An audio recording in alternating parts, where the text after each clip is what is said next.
Welcome to the Everything Made Beautiful podcast with Shannon Scott, where we talk about life's seasons, joyful, challenging, and everything in between, and how God is working in all of them.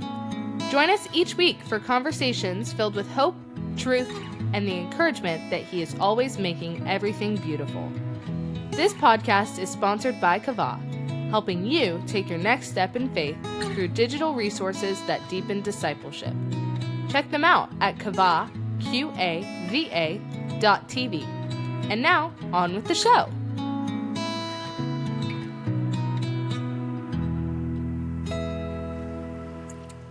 Well, hey, girls. We're back. Hi. How we doing? I got to tell you, girls, I'm not even in my podcast studio. I was so tired today that all I could do was put on some tinted lip balm and a Braves hat and sit in my same chair in the living room that I always sit in. And I have my little divider behind me in case anybody needs to go to the kitchen. That's where we're at. That's where we're at, girls. I'm on the struggle bus. May I just interject? I don't think it matters that you're only wearing tinted lip balm and you didn't do like a full beat for your podcast. Like, I don't think anybody cares. Go Braves. Wait, I think that's the thing to take away from this. What is a full beat? As in BEAT? What is that?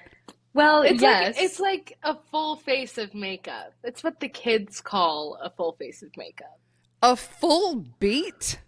Well, because you like your face. Beat. Okay, you've just said that to, first of all, a musician. And a beat is like a beat in music. That doesn't, oh my goodness. I can't keep up with the kids. Please note though, that though I am sitting in my chair in the living room, literally I have not moved from where I landed this afternoon. Your dad could not let this podcast happen without the good microphone. He wasn't okay with just the AirPod. He needed the good microphone. So that's where we are. Well, of course. And that is Jeffrey B. Scott to a T, may I say. It is. Like, that is just classic him. He's going to provide. And he will. All right. So you girls are in charge. What are we doing? All right. Well, we have another special guest episode, which I'm personally very excited for. Okay. These are so fun to sit down and plan and go through and try and pick who's next. And I've been so excited about this one. So sorry to jump the gun, Ali, but I was ready. Are you excited, Ali? Are you as excited as your sister? I am quite excited. I think this is going to be a very fun guest. I think you're going to love who it is. Yeah, I'm super excited. Do you need to do some sort of like bio? Like, am I going to be able to guess, or do you just want this person to appear? I really liked when we... Oh my goodness. Ali and I are too excited. We're too excited. We keep one up. Clearly. I really liked seeing your face when they just popped up. That was, if you are an audio-only listener, I would really implore you to go watch the first reveal because Mom's face is priceless. So I was really loving that. And I think that was our sweet Casey was our first surprise guest, our sweet Casey. Just taking a sip of my grande vanilla cream cold brew that your dad brought me because that's how tired I was. So sweet. So sweet. You had to caffeinate. It's okay. I had a Red Bull before this. No worries. We're all in the same boat. It's all good. Okay. All right. So we're just doing the pop-in. I think we should. I think it's super fun. Okay. You ready? I'm ready. Oh, yes. Stop it right now, Jordan Hester. I'm so excited about this. Yay. Yes, this is good. We're ready. Oh, yes, confetti. Yeah, definitely audio only listeners. You're going to want to go to YouTube and grab this episode because you're going to want to see our bestie Jordan. This is so fun. Thank you for being on the podcast, Jordan. So we met Jordan through our mutual friend, Macy, who we love and adore.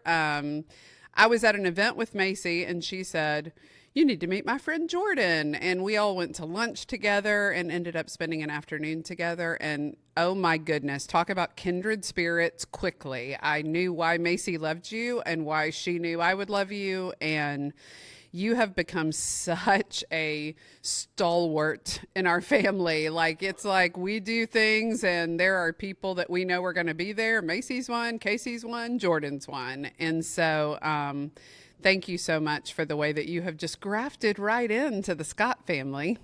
Man, it is my pleasure. Trust me, I love each and every one of you. And I feel like I finally met the rest of the family this year. So it's complete, right? You've assembled all five. Mm-hmm. Mm-hmm. So Jordan, tell us, I mean, obviously we know, but tell everyone else a little bit about who you are, a little bit about what you do. Just give your bio, your get to know me, just so that all the listeners know why we love you so much and what's going on in your life. Fair enough. I think my bio on Instagram is intentional celebrator confetti carrier, right? Mm-hmm. But a little more through that. I am currently a professional home organizer in the lovely South Florida area. And so I've been doing that for over a year now. And man, it's been so fun just getting to help people, bring in some hospitality, and learn a whole lot of stories along the way. So tell us, what does professional home organizing entail? Like, for somebody who's like, wait, you'll organize my sock drawer? Or like, what does that look like?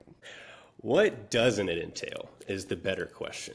It can be, again, sock drawers to pantries to garages. We do a lot of real estate staging as well, so just getting to help people get things ready and presentable. We do a lot of what we would call organized moves, so unpacking and packing. I'm down near Sarasota, so there is a high level of people moving in and out and retiring, and so there's always people that just need a little more help with what they're doing. I think it's one of those avenues where you can just get overwhelmed. I think everybody has been in some state of moving, right?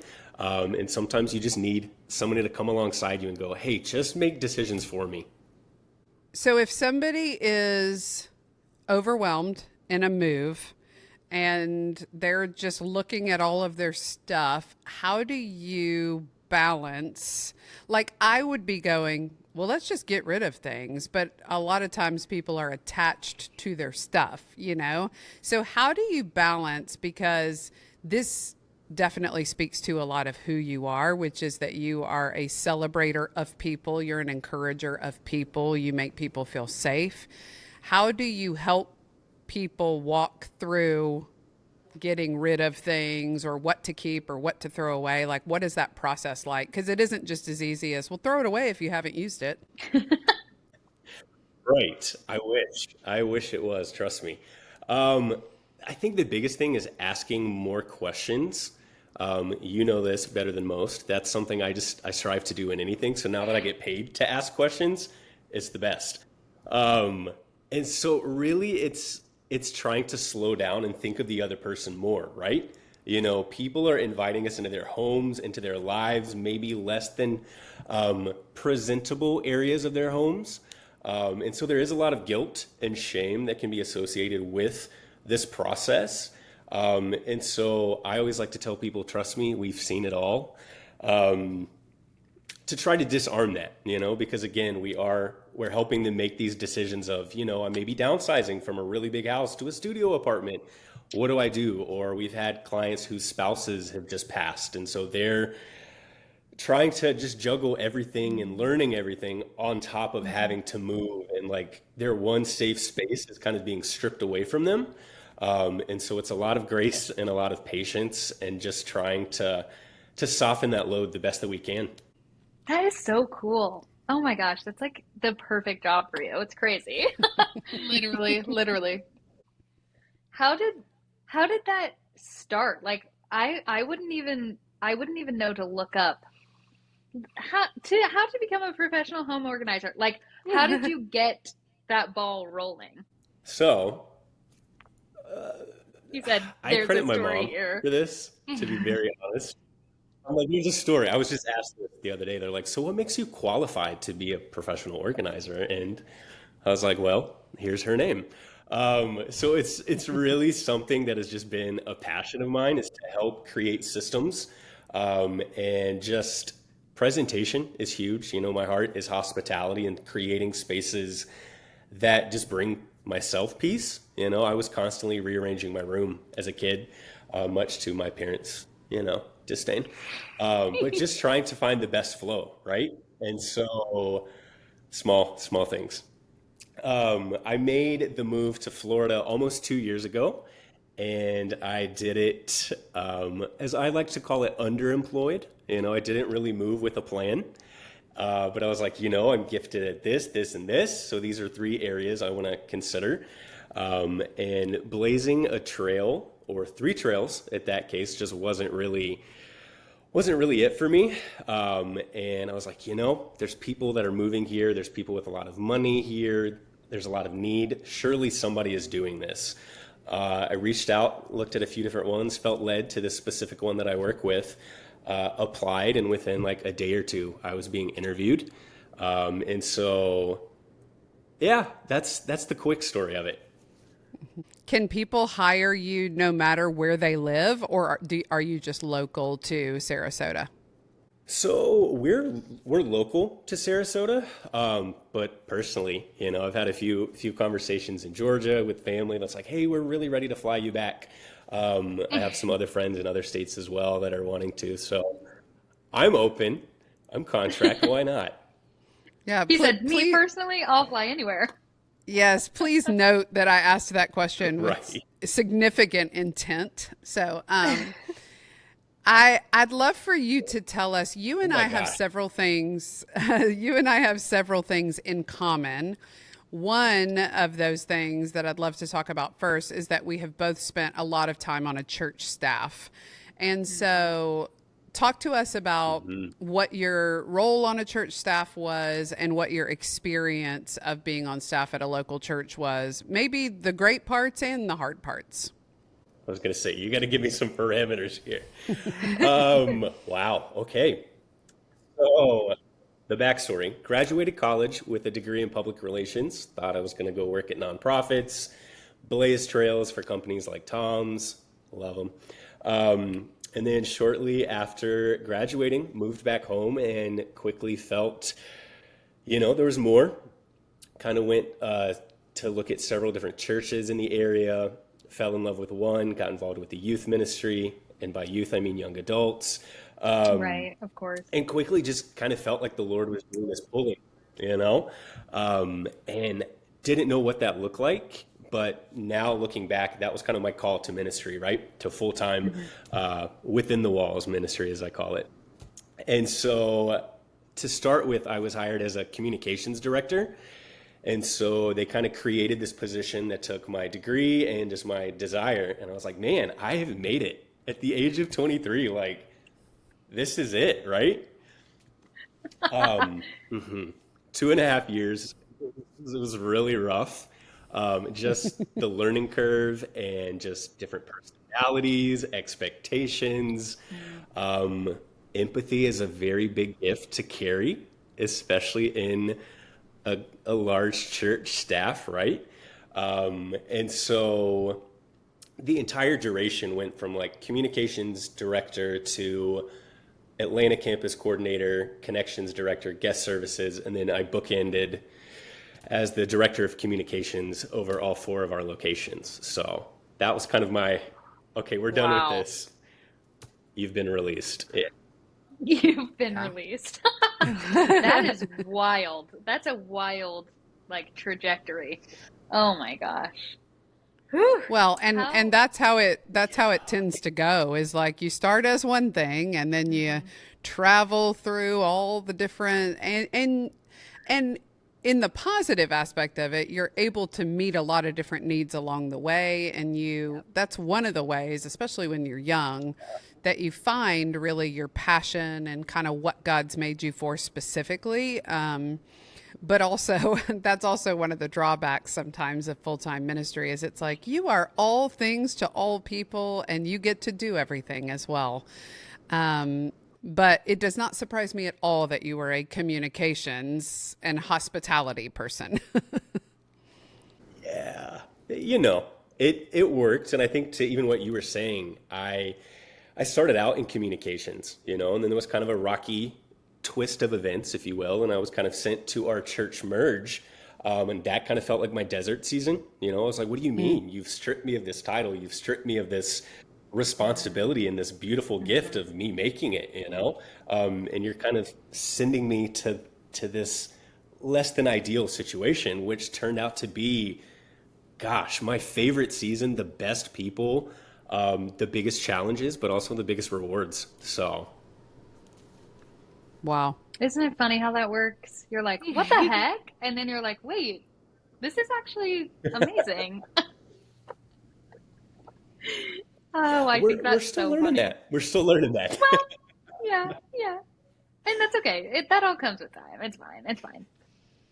You said you felt like that was your Right. desert season. If you guys have ever listened to Miss Shannon Scott speak anywhere, she loves the seasons analogy.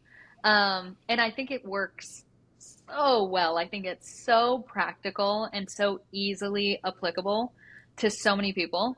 How do you get through a desert season? Like, what's your top three? I have to ensure that I do this, this, and this. Otherwise, like, I'll drown. Okay, with the good question right out of the gate. Yeah. Oh, gosh. First is just biblical community. You know, that's the whole reason I moved to Florida was to be in community. That's why I stayed in that specific season of my life for a little longer than I probably should have, was because of community. And so, yeah, just people to process with, to share life with, to kind of carry and care for each other would definitely be the biggest one. Um, Music, if that's a thing, I If think that's a for me thing. that is it's a thing for me. So we'll say that. It's the gift that keeps on giving, right? It's a mood shifter, it's a tone setter. Again, that can go to the hospitality side of things, it can go to the communication side of things. But there's just a lot of like healing and understanding that music can bring for me personally. And then a third, coffee. Yes. Amen. We'll go. Amen. Amen. Couldn't have said it better myself. It's Could never not too have said late. it better myself.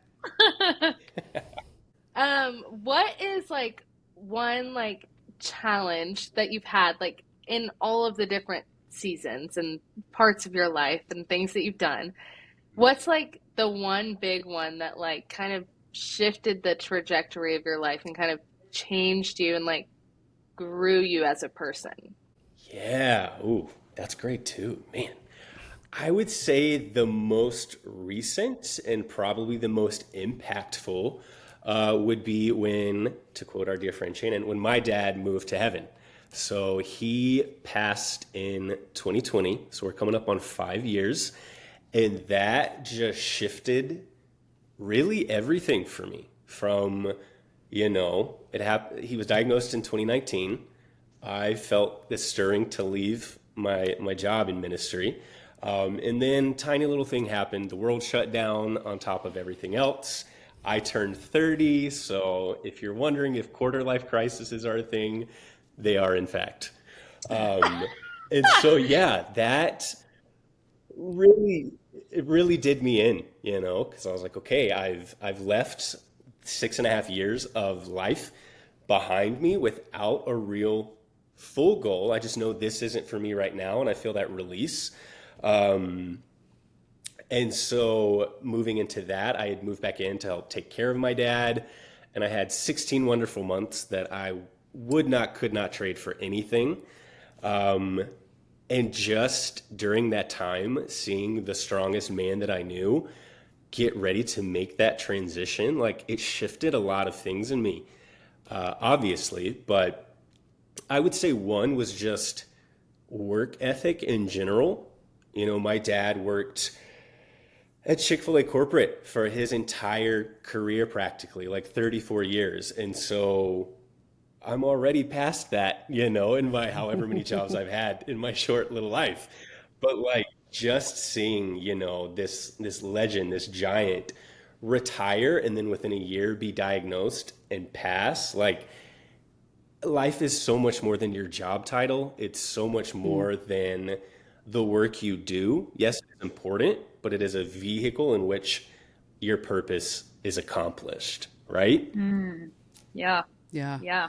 That's something that we have in common, is that our dads are with Jesus. And it's funny, I was talking to Macy about this past weekend, and we were saying, for both of us, we had these strong spiritual leaders who had, raised and left a legacy of great families, great marriages, great children, if I do say so myself. And it for me, I don't want to speak for you, but for me, I will just say really vulnerably that when my dad died, and of course I knew, like you, I knew it was coming, so it wasn't sudden, but I definitely submitted a list of names to the Lord of terrible people that he could have taken instead of my dad, who was phenomenal and one of a kind. So did you, though we both have very strong faiths, we believe in the sovereignty of God, we know that he's appointed the number of our days, did you struggle like I did with, Lord, like I'm all about your plan, but honestly, I frankly I think this maybe is a poor one. Yeah, obviously. I mean, I definitely did. It's one of those, are we sure that the mail went in the right mailbox for this one? Like it's not for them. But honestly, the initial, at least, kind of rejection or frustration was very short. Again, that beautiful piece that does surpass our understanding it was the first time it made sense to me, right? And I think it also kind of set me on this journey of, I love Jesus and I'm very excited for heaven. But at the time I was like, all right, I kind of like life down here. And it wasn't until my dad passed that I was like, oh, I now have a physical connection to, there's somebody I love deeply and that I've loved every day of my entire life that is now there. So it made heaven that much more real and Jesus that much more real. And it shifted into this like, okay, like, yeah, I miss him every day. I will forever think of him anytime I see Chick-fil-A or have Chick-fil-A or a myriad of things. But yeah, it's definitely one of those things that I have questions, but I've learned to sit with those feelings and to process them, but to not go, woe is me, or why. I have my moments. I have my days where I'm deep in the feels and I'm weeping or I'm crying, and my dad was born on Valentine's Day and passed on Halloween. So like there's these kind of key days, that are supposed to be big days of celebration by everybody else's standards. But for me, they're this sweet, sweet memory of, his life and his legacy. And it's definitely, it was a mind shift for me. You talking about like a physical now connection to heaven that you didn't have before is like an insane way to put that. Cause like I just had a moment of like, oh my gosh, like that is, I've never heard someone describe it like that. That is wild. But I'm so like glad that for you, you were able to feel that peace and you were able to kind of not reconcile with it, but maybe to get to a point where you're like, life is still good and I still have things to do. And how sweet is it that we'll be reunited one day? Like it's crazy. It's crazy. Right. I was going to say, for me at least, it's one of those, the days are easier now that we're almost 5 years out, but it has made me yearn for heaven and to grow deeper in that, because I always felt like a terrible Christian when everyone's like, oh, you shouldn't love the world and you shouldn't love your life here. And I'm like, I know it's biblical, but like, it's pretty great, you know? And so it's helped bring this depth to my walk and to my relationship that I wouldn't trade as much as I would love for him to be back, obviously. Yeah. I say it's a lot like, it kind of feels like you kind of have your grip now right on the edge of heaven once someone that you love is there.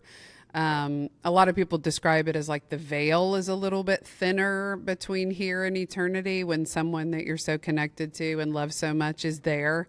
But I would agree with you. I definitely felt bad for the fact that I was like, Lord, I love you. I want to be with you forever. Also, here's just a quick list of all the things I'd like to experience before I'm with you, if at all possible, you know, and you feel kind of bad for that because you're like, but now that someone I love so dearly is there, and the more that people I love are going to be with Jesus, the more it does cause me to go, yeah, come quickly, Lord. Like I trust your plan and I want to be with you in the same way that they are with you. So I get that. Right. It's a surrender, you know, and that's something that I don't love is to surrender control, you know. But I think even just these past almost 5 years have been such a brutal, if we can, brutally beautiful release of going, you don't control your life. You know, I moved to Florida without really a plan. I've, you know, started in this random job that didn't line up with ministry or my degree or the other experience I've had. But like, it's just this beautiful surrender of going, okay, God, like you led me here. You're not going to leave me. And so I'll walk, but I'm going to need you to kind of, you know, start the GPS for me and then recalculate me when I veer off. Start the GPS for me is a perfect way to do that. Now, you are in this quote random job, but it's not the only job that you have. You also have leadership and leadership coaching, which I know you and mom do together. Talk a little bit about that and how that's played a role in your day-to-day, everything that you're doing now, and like how you feel like you can use that gift as well. Gosh, it has been this beautiful pairing, you know, of going, there's days where I wake up and I'm like, why am I paying for a certification if I'm not using it daily? But then I go to my client and I'm like, oh man, am I using it daily? It just gives so much more language to, you know, when I started off as an assistant in organization, I was just observing. And I think it was maybe a session or two. And I looked to my lead and I was like, so what does somebody have to do to like climb the ladder here? Because I'm ready, you know, I'm eager, I'm willing to go. I see that we're, you know, working the same pace, would love to get a little more income. And so it's just, that helps me gain perspective on the client, you know? And so there's even been several that are like, I don't really think you're an organizer. You're more like my coach. You're more like my guide. And I'm like, yes. Can you call and tell me that in 3 months when I forget, you know? So it helps because there's so much within the organization world, right? You know, you have your home edits and XYZs, and it's just going in and making it look pretty. But that's such a small percentage of the work, you know. We're going into places where people are grieving or so far overwhelmed or, you know, have 6 kids that they're homeschooling and don't have time to make sense of anything. I know, we pray.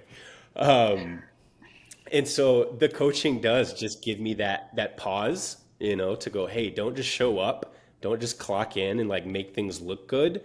Spend time getting to know the client and going, okay, Shannon said this. What I heard was this. So maybe let's spend a little more time in this area of your home to make sure that it works for you, not just what Jordan and our team thinks is going to look best or what we do. You know, it's more custom at that point. That's awesome. That is so, so, so cool. I You said you're kind of like my coach, which I think is so true. You're my coach personally of all things all the time. Um, I have a group of friends here who have not had the immense pleasure of getting to meet Jordan yet, but every time I bring him up, they're like, "Ah, Jordan, we love him. We can't wait to meet him." So you're a household name over here. But I love um, I'm curious, and I think you and I had talked about this just a little bit, but I'm curious how you go through coaching other people. Like, who coaches you? How do you get filled back up when you're pouring out so often? Like, what's your refill, and how do you ensure that you are filled up so that you can fill others up? Thank you. This is probably the lesson I'm relearning in this current moment and season. I lead a guys small group with my church, and so we're going through, and it's weeks in, and my co-lead was saying some very great things. He's like, "Man, Jordan's so encouraging, da da da da da." He's like, "But I just feel bad," and I was like, "Oh, why do you feel bad?" He's like, "Well, who encourages you?" And I was like, I've got great friends, like I've got great people, blah, blah, blah, blah, blah, blah, blah, deflection. And I was out on my morning walk the next day and I was like, oh no, oh no. Like, have I been suppressing this? Like, yeah, I'm supported. I have phenomenal friends, but am I being as intentional to ask for that? I can so freely give it for our Enneagram friends, helper here. So I don't like asking for help. But it's been a relearning for me of going, who are the people you're looking to become, right? And so now not only do I lead a small group, but I attend a co-ed small group, and they're 99, 100% all married, single. And so that is something that, initially I was like, I don't want to go to a co-ed group. Like, I'm in that weird, I'm not a young adult. I'm not a young married. Where am I? But that has been so life-giving, just having people that are a few years ahead of me to really kind of blaze that trail and that can pour into me. Because I think if I was just, if we're just sticking with small groups, if I was just leading on Tuesdays and I didn't have my Wednesday group to pour back into me, I would be quickly empty. And so it is. I love that you asked that, because that's something that the Lord's like, yeah, let's keep being a little more intentional with that as well. Yeah. So do you think, like, with all your leadership experience and like everything that you've learned about, knowing how to lead people, do you think that there are like some key qualities that like every single leader should have, or does it vary like from person to person? That part. I think it does. I think it varies. Again, your gifts are not my gifts. My gifts are not your gifts. Sure, there are some staples. Every listener needs to reverse. Every leader needs to know how to listen. Every leader needs to know how to be checking in with those that they're leading, but also reporting up. But I think there are different avenues, within ministry, within volunteering, within work of going, admin is not my skill set. I'm good at it. And that's something I've learned through our coaching, is just because you're gifted at something doesn't mean it brings you joy.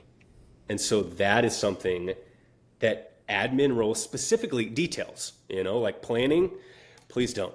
I love like hospitality and event side of things, but like the minutia of layovers and flights and those treasures of life that are necessary evils, please don't. Somebody handle them for me. I don't want to be responsible. And so to circle back, it's find your gifts and find your lane and be the best leader in that realm that you can. I think a little of my history just professionally going from full-time ministry to operations directors in several different avenues to leadership coaching to home organization has taught me, like, find what you're good at and find what you love, and don't just do something for a paycheck. Don't just do something because you feel like you have to, but really find, and if given the ability and the opportunity, create what that looks like for you to find that avenue or that niche to really go with all that you've got, And that has been something I'm daily learning in my role as an organizer, is just going, it can vary. Some months can be really slow. Some days can be really challenging. It's not 9 to 5. I'm not sitting behind a desk for me that I've done and it's beneficial. But for me personally, I'm just like, there's more people beyond this little desk. There's people out there that I want to meet. Hello, all of my new friends. I'll let you in on a secret. I get emotional at airports because I'm like, what if these people are my best friends and I will never get to meet them? Oh my goodness, that is amazing. There you go. I'm transparent, right? I love It's that. so I love good. it. But that's a good segue into like one of my favorite things about when we first met was that something happened, and I don't remember, somebody had a good experience or something, and you said, oh, great. And you reached into your pocket and you pulled out confetti, and right there in the moment, you had a little celebratory party for them. And I remember looking at you kind of like mouth agape, like, what is occurring in my presence in this moment? Because I am an introvert and I don't tend to emote in situations where I'm uncomfortable or don't know many people. Like, I very much hang back and just wait to see about the level of engagement.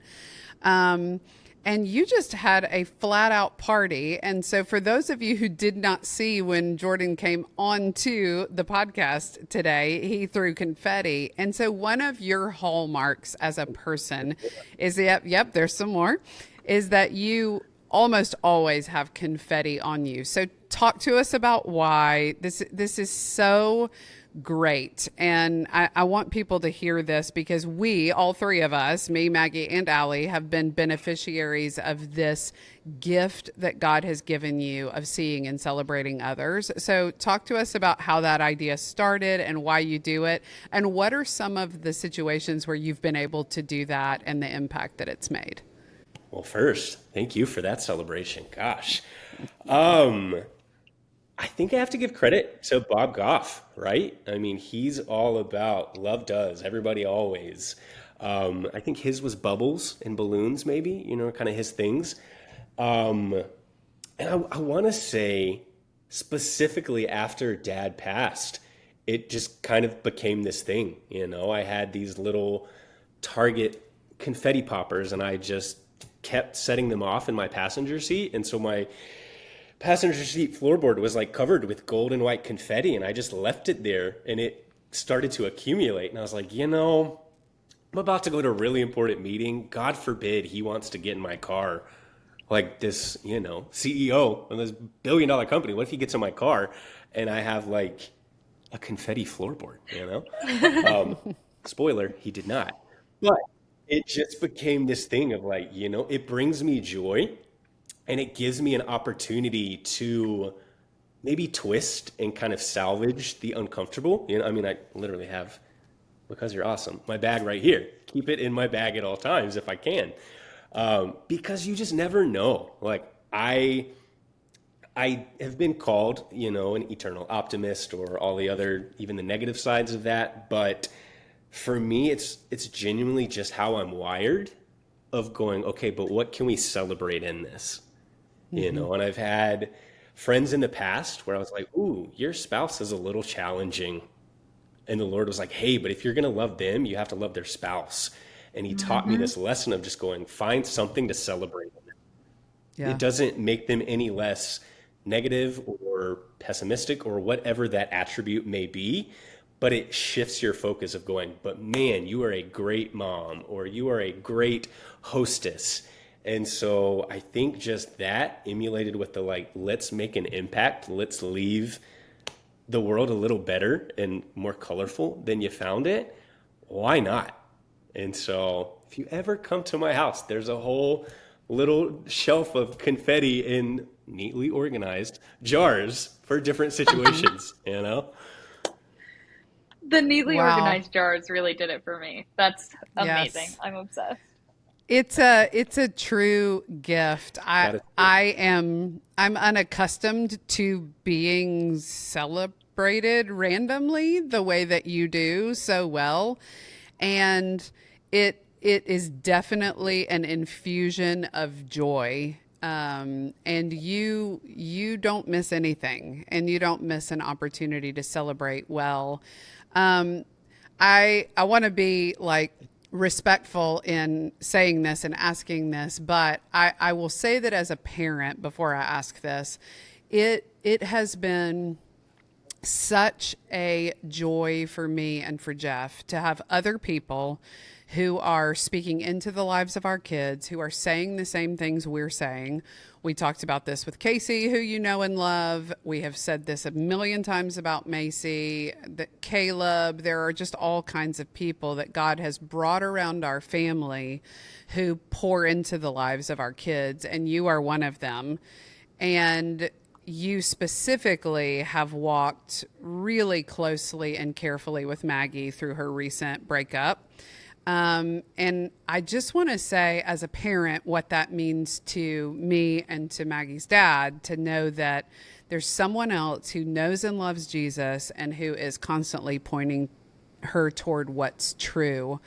How have you, what is it about you that has gone, I not only want to pour in, I want to pour in at a level that, most people would have stopped a while ago, I guess is the way that I'll say it. But you are consistent in your presence in the lives of people that you care about. What is it that you do that increases that as a discipline? Because I think we could all grow in that. You know, when you grow up Southern Baptist like we did, it's like, I'll pray for you. And then it's like, will you? You know, is that real?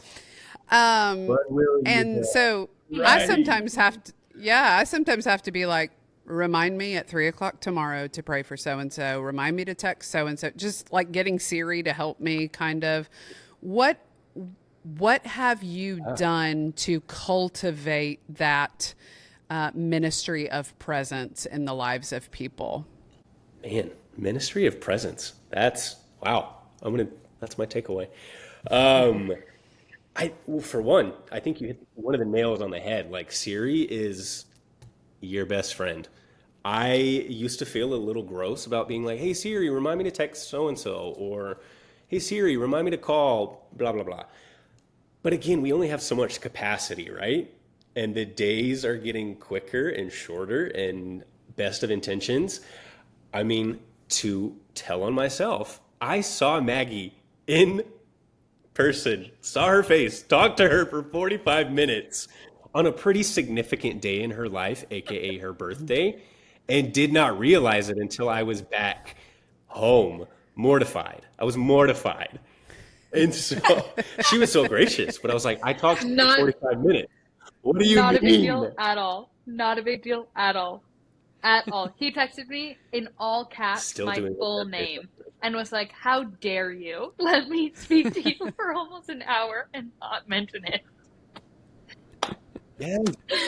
And that's how I felt, you know? And so I think the weight of that, to get that back to our question, is just going, it's so much ingrained in who I am because it's what I desire. I want to be deeply known, deeply seen, deeply celebrated. And so I'm sure there's countless biblical examples of this, but my heart is to lead the leaders and love the lovers, celebrate the celebrators, the ones that are, you know, going the extra mile. Who's caring for them? Who's celebrating them? Who's pursuing them?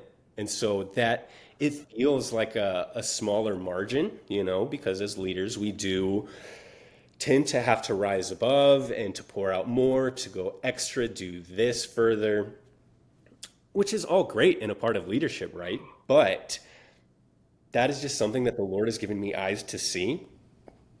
It's just going, okay, but also celebrate them, reach out to them. And so it's so much of the platinum rule, do unto others as they would want done to them, right? You know, golden rule is a little here, but like platinum is going above and beyond. And so why not find the opportunities of going, okay, how can I celebrate? How can I show up? And there are days, trust me, where I'm like, man, I need to learn how to ask for somebody to be in that role for me as well. And I have spiritual mentors and spiritual parents that'll step in as well, and my family and friends, and they just chime in at the right time.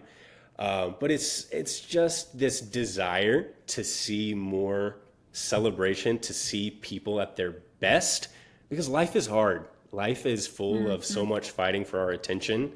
That I think, if anything, like what do we get to take with us when we pass? It's people, right? And so why would we not spend our time loving the Lord and then loving others, loving our neighbors? And if that's what my life is full of, I feel like I'll be pretty happy with that. Yeah, so good. All right, Ali, do you want to ask Jordan our question that we ask all our guests before we're done with the podcast? Yes. So, Jordan, what is your ideal beautiful day? Okay, I've been listening, so I know that these are no rules, no calories, no time. Yes. I would say this is going to make me sound like I'm about 90 years old, but like a great morning walk with people I love, because I'm a morning person. Throw in some Disney, throw in some really good coffee, probably travel. So let's go a little international Disney, shall we? Around the holidays, let's do Christmas, because if we're going to be gluttonous, let's go big, right? And just deep conversation. So some kind of meal where there is deep conversation, great questions being asked, and just the people that I love. Yeah. You said all the right words, and then you topped it with the holidays, and I was sold. Like, Mom was like, count me in. There. I want to be there. you probably could have said, let's all take the SATs. But if you had said at Christmas, I would have been like, best days SATs ever. Like, yeah, I would have been totally in. Okay, so as we wrap up, girls, Ali, we'll start with you. Let's celebrate Jordan as we finish out the podcast. So what do you want to say to celebrate Jordan in this podcast? Yes. Jordan, I think you were just the absolute most joy-filled person. Not even just like happy, like you are joy-filled. And we've been talking about this like most of the episode, but you always find the perfect moment to celebrate people. And you always find the good in people. And that is just something that I admire so much, because sometimes I have a hard time of judging people and just being like, oh, well, blah, blah, blah, blah, blah. But you'd be like, but look at this and how beautiful they are. And we can celebrate them in this. And you just have such a light to you. And you are just so like joy filled, and like that's what I keep coming back to, is joy filled, because that's just how I like see you. It's just a bundle of joy. It couldn't be more true. It could not be more true. I have said since I was like, oh my gosh, when did we meet Caleb? When I was like 14. I've always said he's like the big brother I never had, but lucky me, now I have two because you're right there with him. I really, really think that we only became friends like a year ago. It popped up on like one of my memories when you came and stayed at Pop for the first time, and I was like, oh my gosh. And it's been one of the best years ever, and it's also been one of the hardest years for me personally ever, and you've been right there, right alongside me the whole time. Never complained, never said, hey girl, can we talk about something else? Like, never once made me feel like I was being a burden to you. And that is such an incredible, incredible quality, because I know it can be really hard to receive a lot of information from people, but you hold it so well, you carry it so well, and you know exactly what to say. You know exactly what to say. And I just don't think, I mean, like I said, all my friends know who you are, because all I do is yap about how incredible and amazing you are. And they can't wait to see you the next time that you're here. And they said they want to become best friends with you, but I said that cannot happen, unfortunately. We're going to need to keep a safe distance, because we're keeping Jordan to ourselves. Thank you. But I truly, truly adore you. Relish the time that we have together when you're here. And I just couldn't say enough good things about you, honestly. Thank you so much. My face hurts. And Jordan, I will just say, what a gift to be friends with you. We feel so blessed as a family. We are eternally grateful to Macy for sharing you with us and letting us know the joy that is you. And I just want to speak over you that you exhibit such Christ-like character and so many facets of the character of God as a joy-filled, as Ali said, God, and someone who exults over those he has made and celebrates them. Scripture says with singing that he sings over them. And when we're around you, we see that mirrored in the way that God's made you to celebrate other people. So I just want to call that out in you and say, people who put a negative spin on that, because this world is full of negativity and negative people, and people who put a negative spin on that are not telling you the truth. And so God's given you really, really sweet aspects of his character to show to others. So thank you for being part of our family. Thank you for being on the Everything Made Beautiful podcast. I literally just said the other day, I really need to get Jordan on the podcast. There's so much I want to talk to him about. And lo and behold, it is done. So thank you for agreeing to do this with us. Absolutely. My joy. Trust me. Well, we are looking forward to many more fun days and fun times with you.